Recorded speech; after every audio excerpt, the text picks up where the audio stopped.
যুব ও ক্রীড়া মন্ত্রণালয় এবং যুব উন্নয়ন অধিদপ্তর কর্তৃক বাস্তবায়িত দেশের ৬৪ জেলায় শিক্ষিত কর্মপ্রত্যাশী যুবদের ফ্রিল্যান্সিং প্রশিক্ষণের মাধ্যমে কর্মসংস্থান সৃষ্টি প্রকল্পের আওতায় নরসিংদী ব্রাঞ্চের ৩ মাস মেয়াদী ফ্রিল্যান্সিং কোর্সের ৬ষ্ঠ ব্যাচের প্রশিক্ষণার্থী বাছাইয়ের লিখিত পরীক্ষা সম্পন্ন হয়েছে।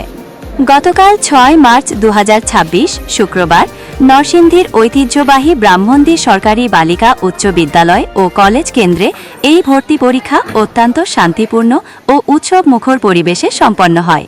এতে নরসিংদী জেলার বিভিন্ন উপজেলা থেকে আগত প্রায় ৬৪৩ জন শিক্ষিত কর্মপ্রত্যাশী যুবক অংশগ্রহণ করেন।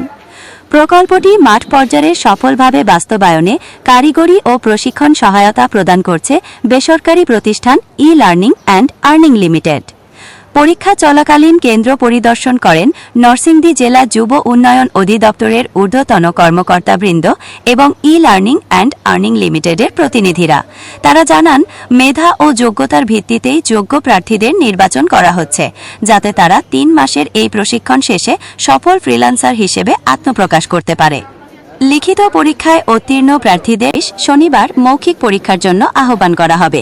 চূড়ান্তভাবে নির্বাচিত প্রশিক্ষণার্থীরা আগামী এপ্রিল ২০২৬ থেকে জুন ২০২৬ মেয়াদে এই বিশেষায়িত প্রশিক্ষণ গ্রহণ করবেন। প্রতিবেদনটি বিশেষ সৌজন্যে আবু হানিফ ফেসবুক পেজ।